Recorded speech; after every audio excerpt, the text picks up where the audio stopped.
The more I get to know people, the more I love animals. Ava caught herself thinking after her experience with real wolves. The old woman has lived in a small village all her life. Endless fields and dense forests surrounded the village. This area was known for its well-developed agriculture.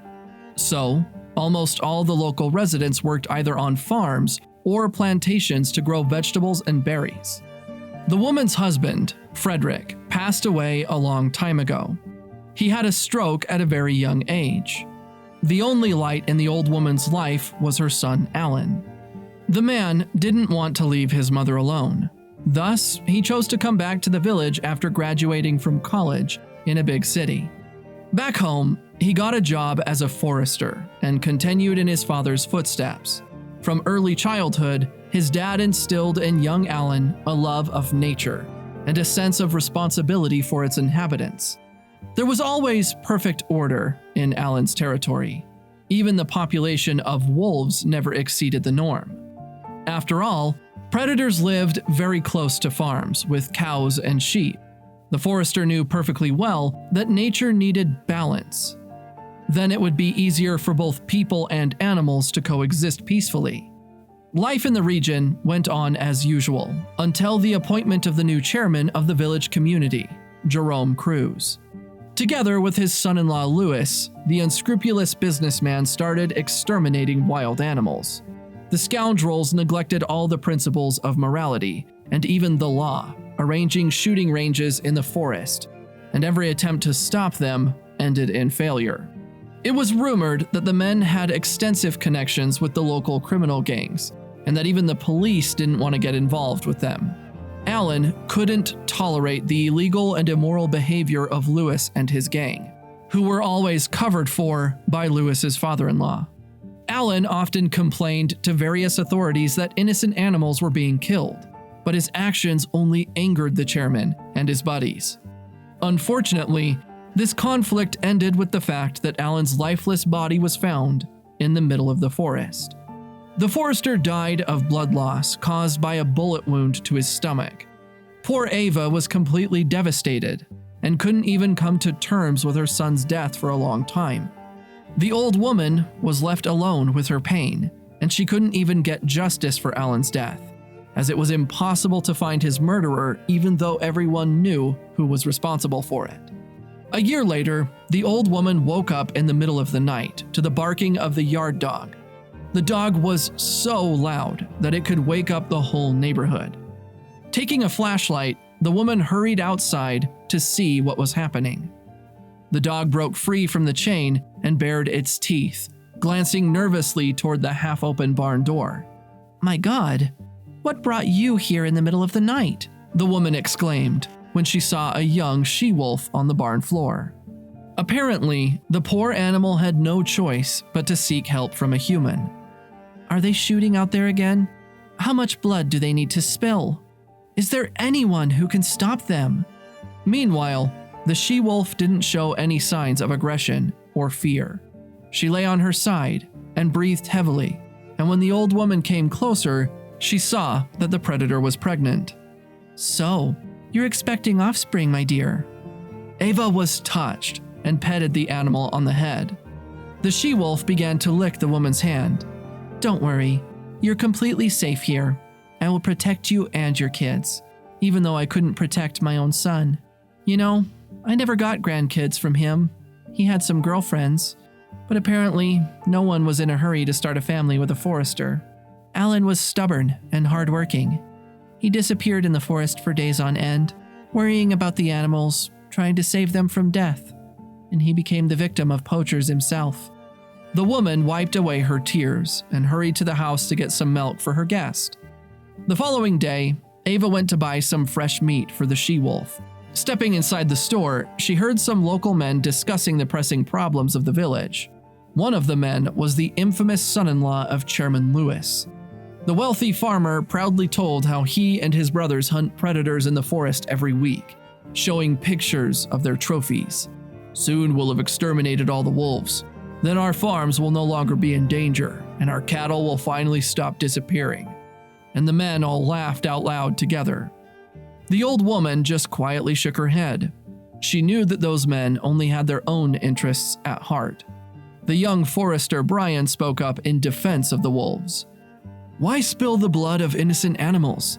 Everyone knows that wolves will never steal livestock just for the sake of it. They only do it because their wild prey moved further into the forest, scared by all the illegal things that you're doing there. So actually, it's all your fault." The accusations of the young forester made Lewis blush. The angry businessman came very close to Brian, and clenching his fists said, "Don't be smart with me. Just go sit quietly in your forest hut. Do you think it's easy for me to suffer daily losses from all the sheep being stolen by wolves?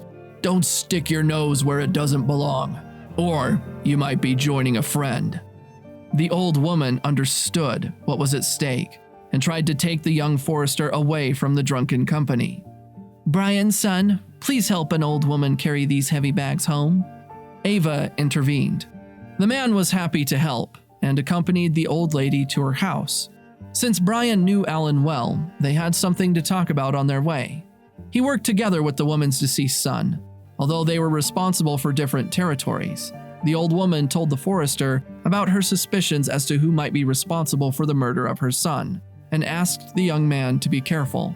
Back home, wolf pups were already waiting for the woman in the barn. The young she-wolf gave birth to 4 healthy pups. Tears welled up in the old woman's eyes at the sight of the little gray fluff balls. Now, Ava was in for some new but pleasant responsibilities. Good care and good nutrition helped the she-wolf quickly recover from childbirth.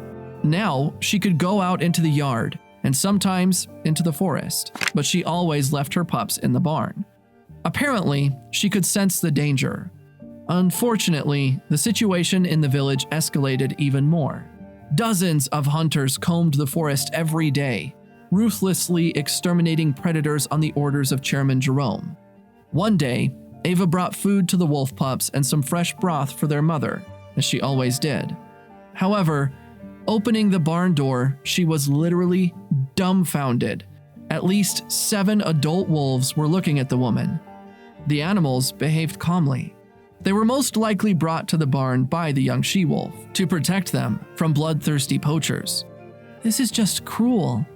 The woman held her head in her hands. "They can't just exterminate animals so ruthlessly." Poor Ava didn't know who she could turn to for help, because a whole pack of wolves with their pups was now hiding in her house. But the help came from where it was least expected. The young forester Brian was a very efficient and attentive employee. One late evening, he saw a pack of wolves running into the old woman's yard. The forester realized that the woman was helping the wolves out of the kindness of her heart, and that the heavy bags of fresh meat he helped her carry were food for the animals. The man didn't want anyone to find out about her secret, so he decided that it was time to put an end to the criminal affairs of the chairman and his son-in-law. Brian came up with a plan. He knew that the wolves were accused of stealing livestock, and this pretext was used for the illegal shootings. Thus, he needed to prove the innocence of the predators. Late in the evening, the forester set up noose traps on the path leading from the farm to the forest. Thus, no one would be able to leave the farm unnoticed. Brian filled the district police officer in on his plan, and they took up surveillance together. The men hid and started waiting, but nothing happened for the longest time. However, a little after midnight, they heard a loud scream. When the men hurried to the path with the traps, they couldn't believe their eyes. The wealthy farmer Lewis had his foot caught in the noose. Moreover, the man had 2 young lambs with him. "Now that's an unexpected turn of events," the district policeman said. "So he's coming up with the lies about losing livestock, blaming the wolves for it, and all this time it was Lewis who's been setting up the animals in order to make people angry with the innocent predators." When the truth was revealed, the villagers rebelled against the illegal deals of the authorities. The chairman and his son-in-law were taken into custody. During a search of Lewis's house, they found an engraved gun that belonged to the murdered forester Allen. The police quickly figured it all out. Apparently, the farmer and his gang of criminals were illegally mining amber by the river, and Chairman Jerome covered for them. The police discovered the quarry with rich deposits of valuable stone. However, their plan was endangered by a pack of wolves, and the forester knew about the quarry. Poor Alan was shot dead, and when the village calmed down about the incident, the gang decided to exterminate the wolves under the pretext that the predators were stealing cattle. Now, the criminals were facing criminal charges and impressive prison sentences. The wolf pack could now safely return to the forest. The young wolf and her cubs have become very attached to Ava during their time together. They could never abandon the old woman completely and came back to visit her every now and then. The more I get to know people, the more I love animals, Ava caught herself thinking after her experience with real wolves.